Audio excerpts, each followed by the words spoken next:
Picture this.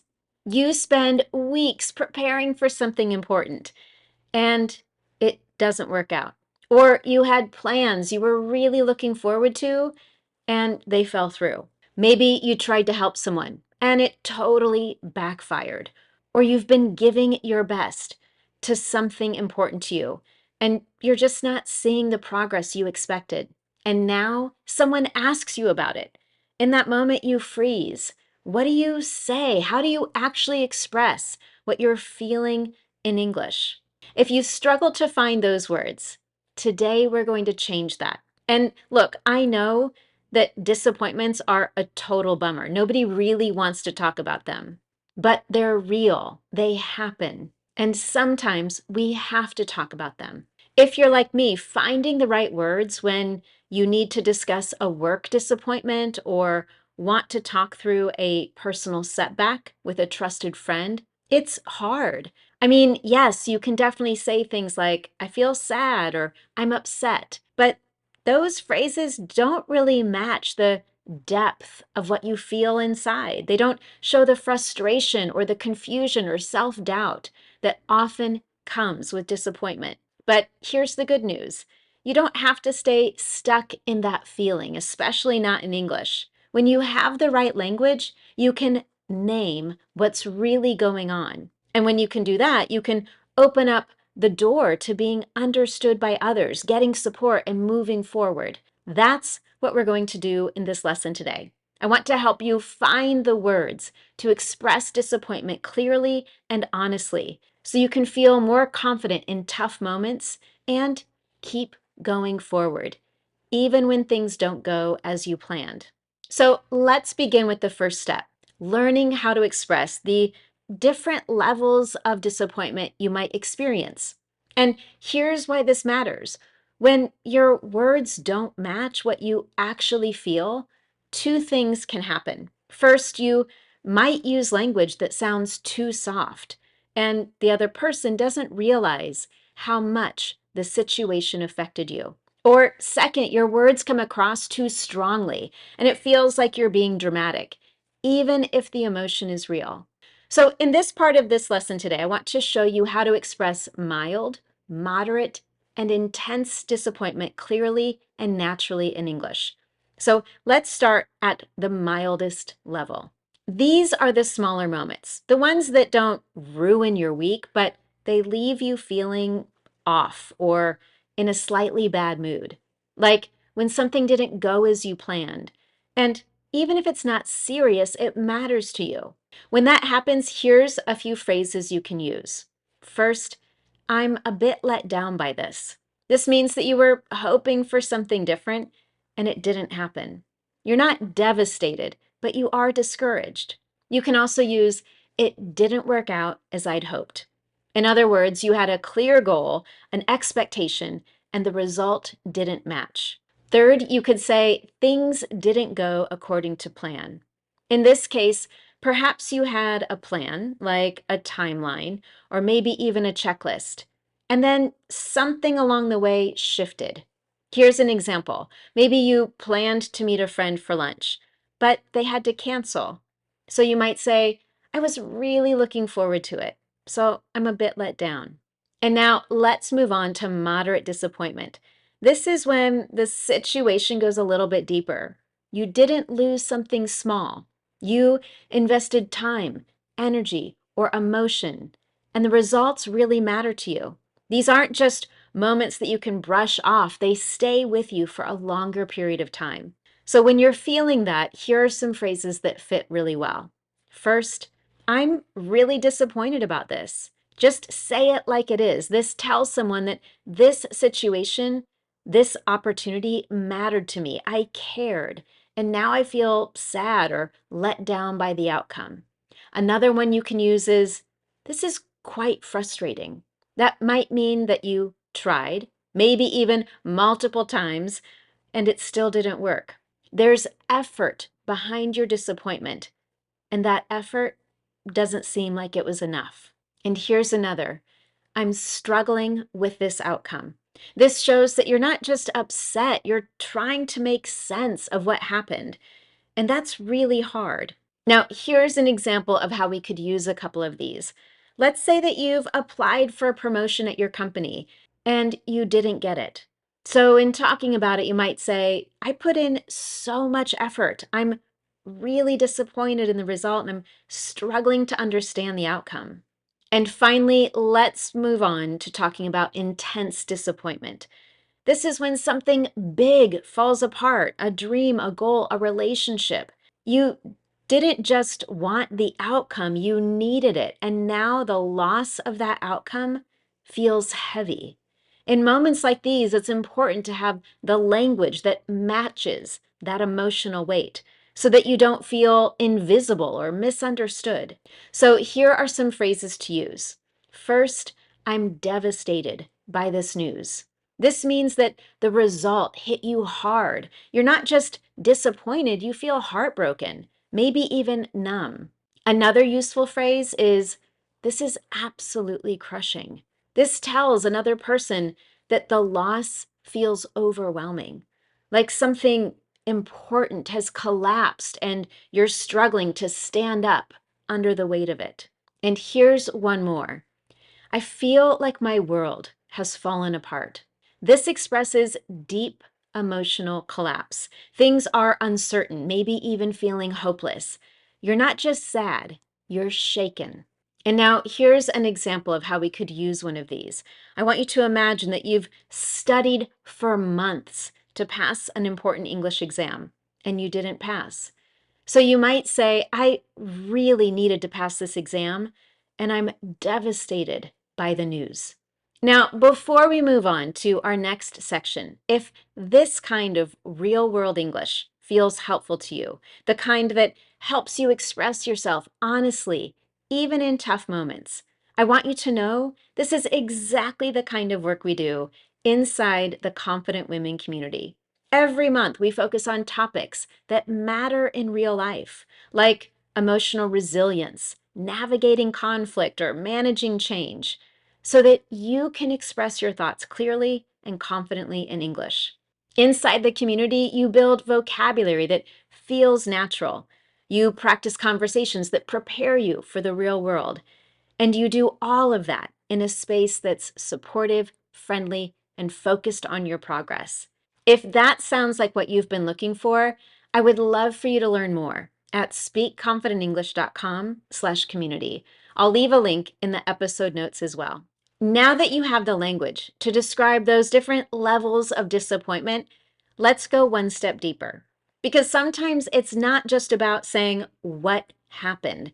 It's about explaining what's going on inside when someone asks, how are you holding up? Or how are you feeling about it? So this part of the lesson will help you answer those questions honestly and with emotional clarity, especially in the moments when things still feel complicated, when you're still figuring it all out. So whether you're talking to a friend, a colleague, or someone you trust, these phrases will help you express what you're going through without having to pretend that you're fine. So let's start with what usually happens first. You might still be trying to understand what just happened.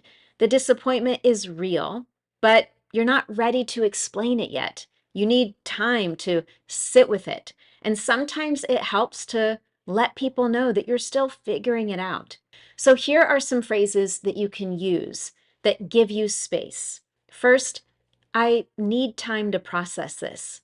Here, you're saying that you're still absorbing or processing what happened.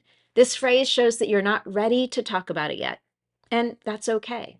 Another one is, I'm trying to make sense of what happened.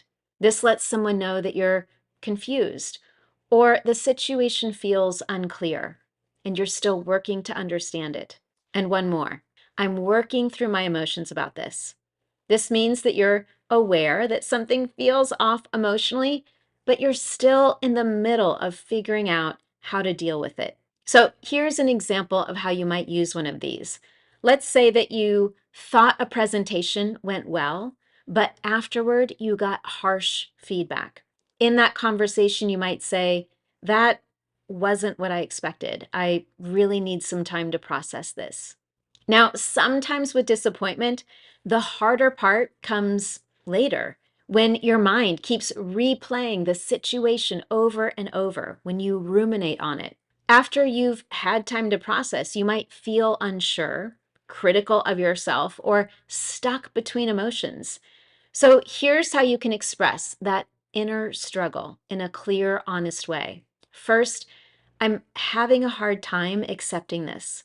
This usually shows up when you feel blindsided by something. You didn't expect the outcome, and it's hard to believe that it's real. Another one is, I keep going over what I could have done differently. This means you're replaying the situation in your mind, wondering if a different choice might have changed the result. And here's one more. I'm torn between feeling angry and feeling sad. You might feel both at the situation or maybe even at yourself. This phrase helps you show that the emotions you're having are complex. So, again, let's take a look at how we might use one of these in an example. For this one, let's say that a close friend canceled plans at the last minute again. And you understand your friend is busy, but this keeps happening and you're starting to worry about the friendship. So you might say, I get that she's overwhelmed, but I'm kind of torn between feeling angry and sad. Now let's pause and take a quick moment to practice before we move to the next section. For this one, I want you to imagine your adult child is moving abroad to another country. She's accepted her dream job, but now she'll be in a new country very far away from you, multiple time zones away. Of course, you're proud of her and you're sad. So, what might you say in that situation? You might try, I'm proud of you, but I didn't expect this. I need some time to process it. Or, of course, I'm happy for you, but I'm having a hard time accepting the change. Okay, so now moving on, let's say that you're ready to talk about what happened a little bit, but you're not ready to explain everything. And you're not really ready to talk about the depth of disappointment you feel. But you also don't want to pretend that everything's fine. So you're kind of in that middle spot. Let's look at some phrases you can use to show that something is off without going into all the details. You don't want to tell the full story. It's honest, but it's still private. These phrases are especially useful at work or with someone you don't know well, when you want to keep things professional, but still name the feeling that you have. So, first, I'm still sorting through how I feel. This tells someone that you're not ready to talk about it yet, but it's on your mind. Or it's been a hard week, but I'm getting through it. Here, you're not asking for a deep conversation, but you're being honest. You're being real about how you're feeling. And here's one more. It's not been my best day, but I'll bounce back. This keeps the tone light, but lets the other person know that something happened and you're working through it. Now, here's a real life example of how we might use one of these. Let's say a coworker asks how your week has been going. And honestly, you've been struggling behind the scenes, but you don't really want to share that. You don't want to talk about it with anybody. So you might say, honestly, not my best week, but I'm getting through it. Now, of course, sometimes disappointment feels too big to carry alone. And you do want to talk about it with someone, a friend, a partner, maybe even a colleague. But you don't want to make it uncomfortable or too heavy. So, how do you ask for support in a way that feels natural? That's what this section is going to do. It's going to give you phrases to help you open up while also respecting someone else's time and their emotional space. First is requesting a listening ear. Whether you want someone's advice or you just want someone to listen so that you can hear your own thoughts more clearly, here's how to ask for that. Would you mind listening while I talk through this? This question indicates that you're not asking for a solution, you're just looking for space to speak aloud. Another one is, I could use some perspective on this. When you make this statement, you're indicating that you've been stuck in your own head and you're ready for someone else's point of view or someone else's advice. And here's one more. I'd really value your thoughts on something that I'm going through right now. This adds a layer of trust and care that invites a thoughtful response. Next is to express vulnerability. Of course, sometimes we want to say something that is hard and may feel uncomfortable, especially if we usually keep things private. And so, in those moments, these phrases help you to open that door gently. You might say, I don't usually talk about this, but when you start like this, you're setting a boundary while also showing trust in someone else. You might also say, I'm struggling with, do you have any insights? This helps the other person know what kind of support you need and that you're open to hearing their ideas. And finally, you could also say, I could really use a friend's opinion right now. With this statement, you're not being dramatic, just honest about needing support. Once you've gone through those first two stages, then you want to take the pressure off. This is if you're worried about bothering someone or asking at the wrong time. These phrases are going to help create space and let the other person choose when or how to show up. In this situation, you might say, no pressure if you're busy, but, or I understand if this isn't a good time. I don't want to bother you, but. These simple additions can make your request feel lighter and more respectful. Here's how that would sound. For this situation, I want you to imagine that you've been overwhelmed at work for months, and it's starting to affect your sleep, your relationships, your motivation. So you want to reach out, but you also want to give your friends some space. So you might say, I don't want to bother you, but I'd really value your thoughts on something that I'm going through. I've been struggling to keep up with work, and it's starting to affect everything. Once you've named your disappointment, processed the emotions, and maybe even asked someone for help, there's one more step, moving forward. Of course, there's no real timeline for this, and moving forward doesn't mean pretending that everything's fine now. It's not about forcing yourself to be positive. It's about finding language that helps you feel steady again, language that gives you strength. So here are a few phrases to help you talk about moving forward with clarity and confidence. First, this isn't how I wanted it to go, but I'm still moving forward. With this statement, you're acknowledging a setback honestly, but you're also reminding yourself that life doesn't have to stop here. Another one is, I'm focusing on what I can do next. With this statement, you're shifting from what went wrong to what's still possible. And here's another, I'm learning from this. This statement shows that you're not ignoring what happened, you're using it to make better decisions going forward. And another, I've made it through hard things before. I'll make it through this too. This phrase reconnects you with your own resilience, and it can also provide hope. Now, when it comes to disappointment, I'll be honest with you. Over 10 years ago, I launched a program that I was so excited about. I thought it would help hundreds of students. And that first time I launched it, 6 people signed up. 6. At first, I really was devastated. But over time, I processed it and then I talked it through with people I trusted. Using the exact kind of language we've just practiced helped me process what happened, how to learn from it, and how to try again. And that's exactly why I'm still here today doing this video for you.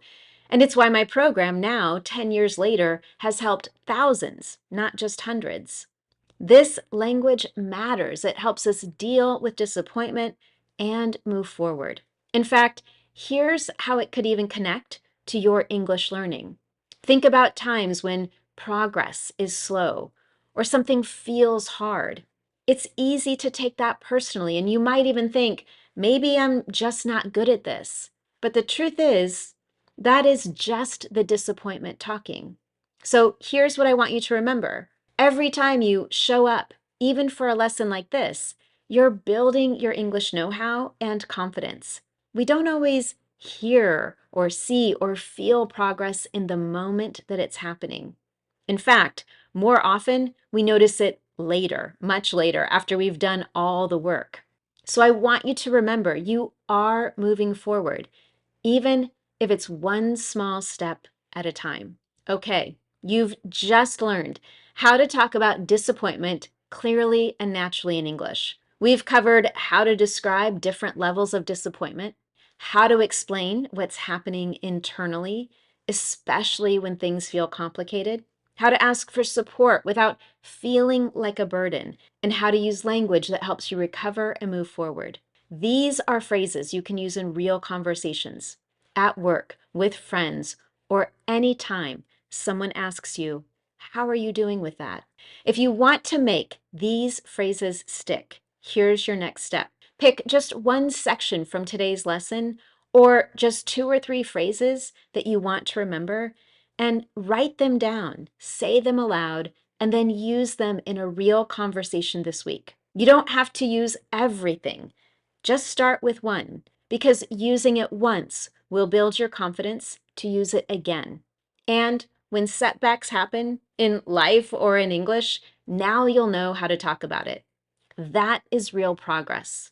And now, as always, thank you so much for joining me. If you found this lesson helpful, be sure to follow or subscribe wherever you're listening from or watching from today. Thank you again, and I look forward to seeing you next time.